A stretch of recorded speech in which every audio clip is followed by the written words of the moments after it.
haven't seen such driving, jockeying for position here in Chicago in several seasons.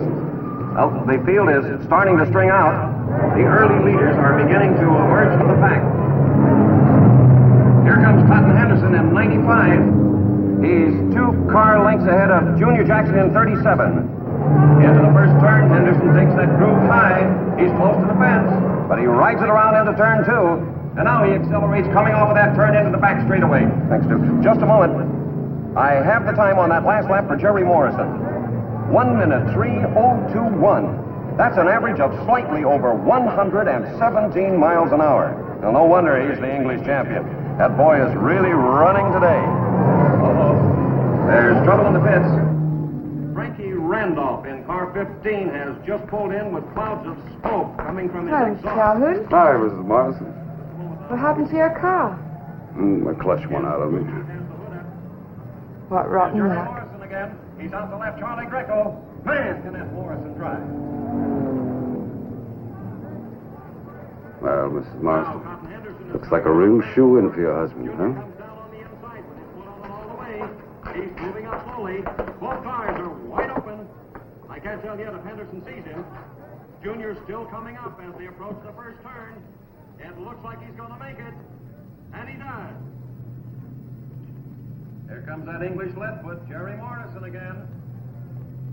He's heading for that first turn, but he's going in too hot. He's lost control. On the first turn, he's going to the fence.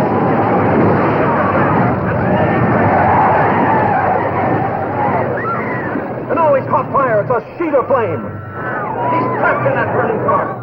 They're trying to get to him.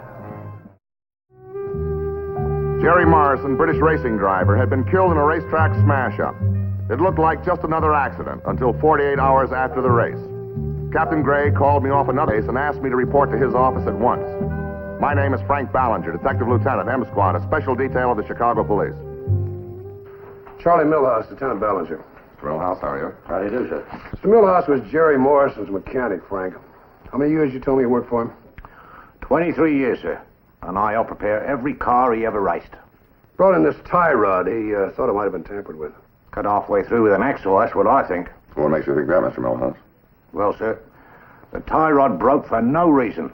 He lost control of the car and crashed into the crash wall. Well, don't tie rods ever break? And the way this one broke, sir. I've been working the races for more than 30 years, and I've never seen anything like that.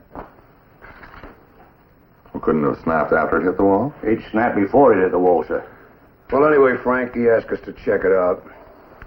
Just got the lab report. Said the metal was mangled by the impact, but it could have been tampered with. Oh, it was tampered with, all right, sir. Somebody worked on that tie rod with an axle, I tell you. Do you suspect anybody in particular? Yes, sir. Who? The man what prepared the car with me. Moxie Doyle's his name. Now, that night before the race, we worked on the car all night. Moxie Doyle. Well, why do you suspect him? Well, because beside me, he's the only person who was anywhere near the car that night. Well, if you worked on the car that night, weren't you watching him? Yes, sir. Except for 1 hour when I was sleeping on the workbench.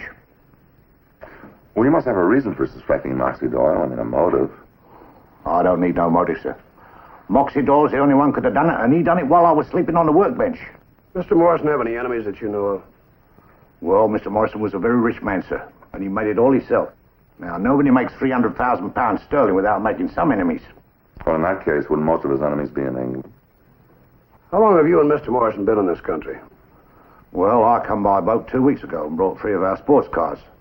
And Mr. and Mrs. Morrison, they've been here, about 6 weeks, sir. Oh, then there is a Mrs. Morrison. There certainly is, sir. Well, did she go along with you about the idea that the car was tampered with? Well, sir, I don't speak to Mrs. Morrison. Oh, why? Because I don't happen to like the lady, if you can call her a lady. How long's this been going on? Ever since the day they was married, sir. Well, come now, Mr. Milhouse. You don't work with a man for 23 years and never talk to his wife. They've only been married 8 months, sir. Well, I don't quite see what we can do. If the lab report were affirmative, that'd be something else, but just vague suspicions. Well, anyway, Frank, we got to check it out. Homicide said they didn't have anything to go on, so Mr. Milhouse went to the British consul. Just got this wire from the State Department of Washington. Yeah. All right, Mr. Milhouse, we'll get on right away. Thank you for coming in. Thank you, sir. Oh, you know where we can find this man that worked on Mr. Morrison's car with you? Moxie Doyle? Yeah. Well, sir, he hangs out a lot of the track. Sometimes he drives in the races. Then at night, you'll usually find him in the Yacht Rod. That's a little pub down in South Indiana. So what about Mrs. Morrison? Oh, she's staying at the Hotel Huntington, sir. Thank you, Mr. Milhouse. Well, thank you, gentlemen.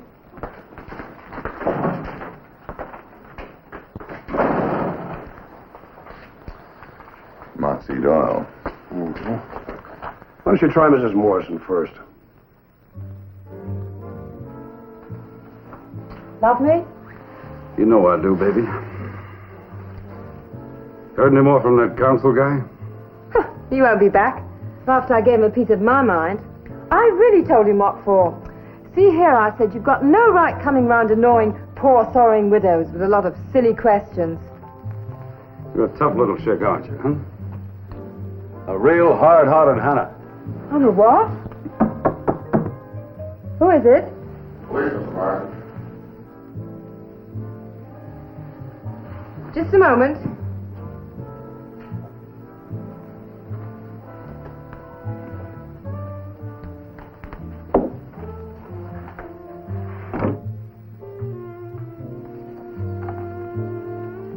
Mrs. Morrison, I'm Lieutenant Ballard of the police department. I hate to bother you at a time like this, but I would like to ask you a few questions. May I come in? Oh, yes. Won't you sit down, Lieutenant? Well, thank you.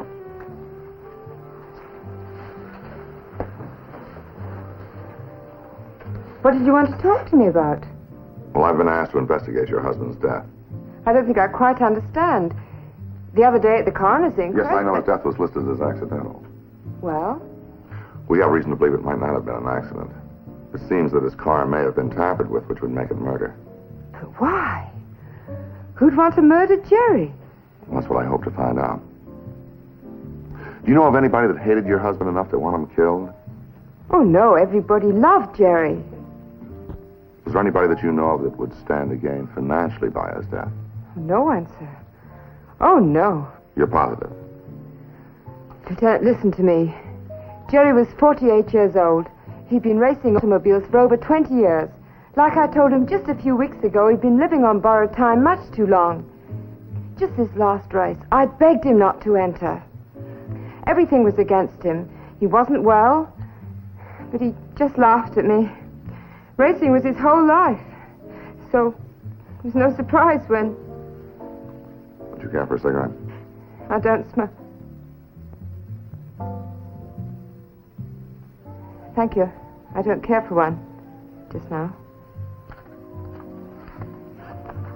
Mrs. Morrison, have you made any arrangements for your husband's funeral? Jerry's body was flown to England. Day before yesterday. What about you? Well, I should have gone with Jerry, but what with the shock and everything, I just wasn't feeling up to it. I'll go back later. Yes, of course. Well, I guess that's about it. I hope that I haven't disturbed you.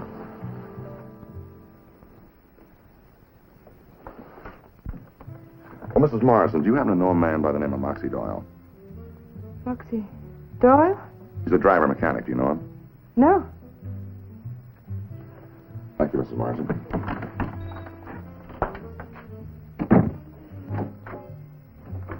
Moxie Doyle, that loudmouth, that bum. Joe, what do you mean? Don't you get it? Didn't you hear what the cop said? He said Moxie Doyle. But Joe, you don't know anything. I know Moxie Doyle. I gave him a couple of bills to take a walk while Milhouse slept so I could work on that Tyron. But he won't talk. You prayed him. No. He's been boozing it up all week, spending the money. And when he's drinking, he can't keep his lip zipped. Joe, what are you going to do? Never mind. Joe, Moxie won't talk. Somebody talked. How come that cop came snooping around you, huh? Well, I got some medicine for guys who can't keep their yaps shut. Joe, you better not try and see me for a few days, or even phone. If the cops find out... Find out about what?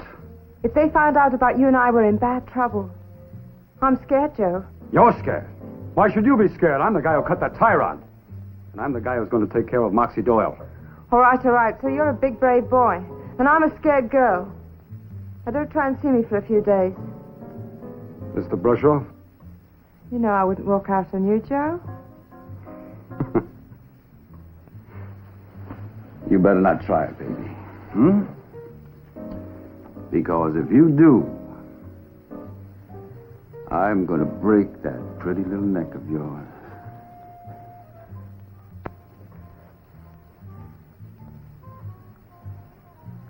See you in a few days, kid, huh?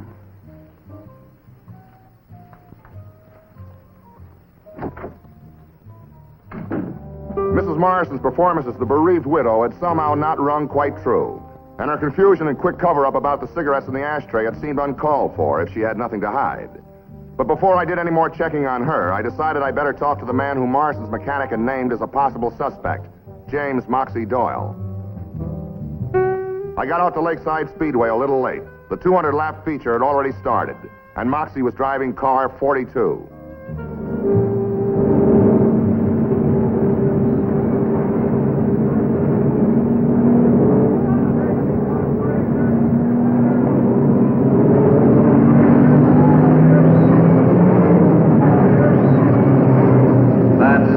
Jackson in number 12 taking the lead on the south turn, and running second, only a car length behind, is Joe Calhoun in number 17. Battling for third place are Bill Hanks and Moxie Doyle, and there goes Moxie now, cutting outside. He's sliding. He's going to crash.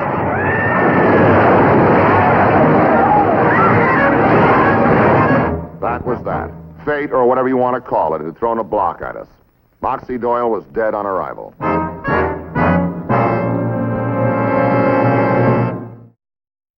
That's the first trophy dash he's won all year. Such a punk, he can't even make a living at it. He's got to hold an outside job. Real Squaresville. What's he doing? I don't know. Shipping clerk, I think. Yeah. Some outfit down on South Calumet.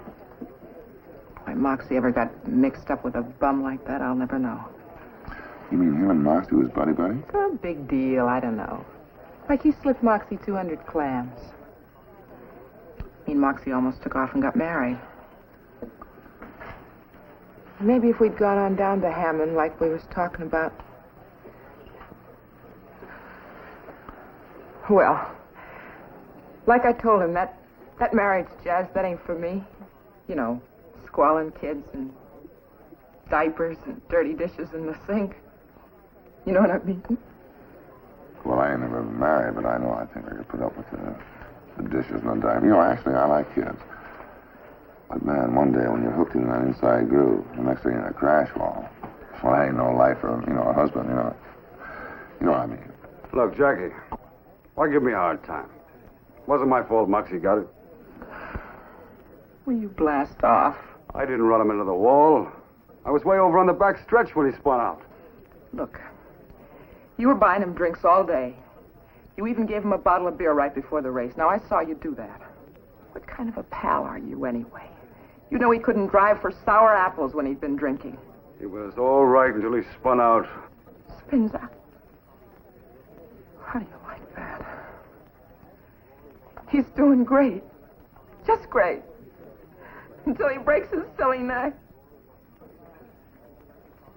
Roll off, will you? Let me alone. Women.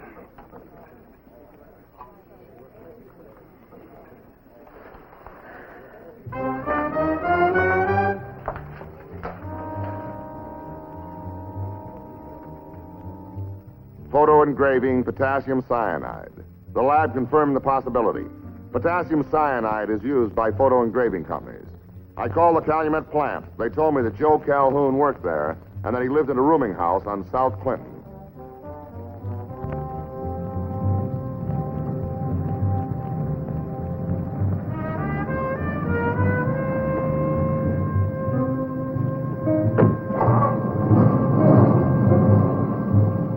I hurried down there. Calhoun's landlady stated that he received phone calls every day from a woman with a British accent. I told her that I was after Calhoun on a burglary charge. She lent me a key to his room. In Joe Calhoun's room, I found two things that interested me. A picture of Mrs. Morrison and a hacksaw with steel chips still on the blade.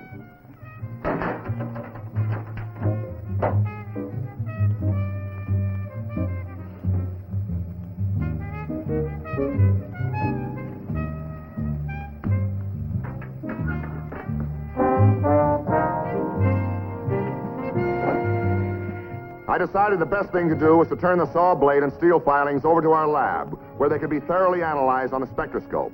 If we could prove the filings came from that broken tie rod on Jerry Morrison's car, we'd have a head start on charging Joe Calhoun with murder. Well, the lab says our theory's okay, that every batch of steel is slightly different from any other batch. Have they proved anything? Well, not yet. But in order to prove those filings on the hacksaw came off that tie rod, they have to have a quantitative analysis carried out to the 5th decimal point in order to hold up in court. Well, that's all we're interested in. That's what I told them, so they sent it over to the University of Chicago. Well, how long will that take? 2 or 3 nights. Well, Ramsey's been trailing Mrs. Morrison. Says she booked a seat on a jet for England for Thursday morning. She's a dreamer. We'd had a stakeout on Mrs. Morrison for 3 days. But during that time, she'd done nothing out of line. She hadn't even tried to phone Joe Calhoun. Then, as I was going home Wednesday evening, I got a flash call from headquarters. Mrs. Morrison had put a call through the Hotel Huntington switchboard, a call at Joe Calhoun's rooming house. Shortly afterwards, she got into a cab. Our man at the Huntington heard her tell the driver, Lakeside Speedway.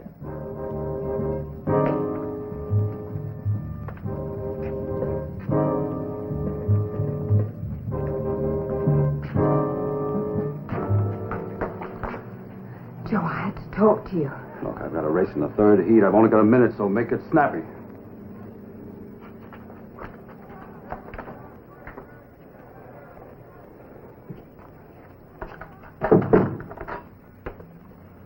Now, what's on your mind? I'm going back to England, Joe. When? Tomorrow morning. Why? I'm scared. People are following me. Police, I think, everywhere I go. So? I tell you, I'm scared. Oh, yeah? Well, let me tell you something. No dame is going to walk out on me. Not after what I did. When you go to England to pick up that bundle, I go with you. Joe, you're hurting me. And we're not leaving tomorrow, baby. Or next week, or next month.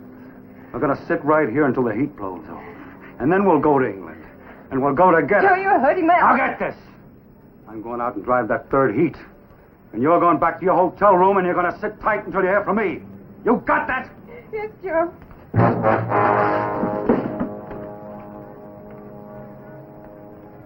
The entries for the 3rd heat. In car 17, Jack Enright. In car number 30, Hap Hogan, the Arlington Fireball. And in car 31...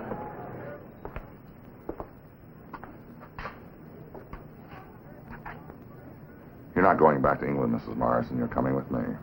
And you're going to stay in this country for a long time. I ain't done nothing. You didn't con Calhoun and cutting the tie rods in your husband's car? No, it was his idea. And you didn't con Calhoun and knocking off Moxie Doyle? Huh? No, I told him not. All right, get him up. Move on back there. Come on, move!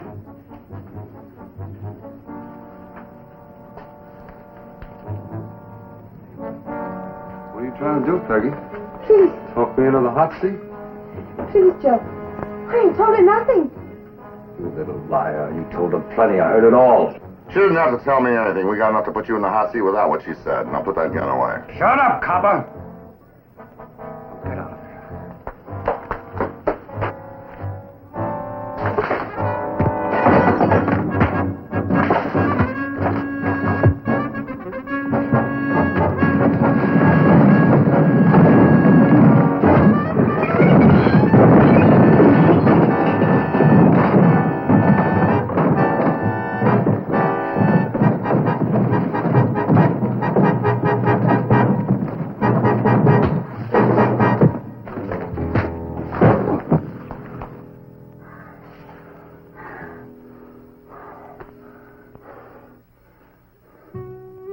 The lab report on the tie rod might have been all the evidence we needed, but we didn't have to use it because Peggy Morrison talked to a Chicago jury.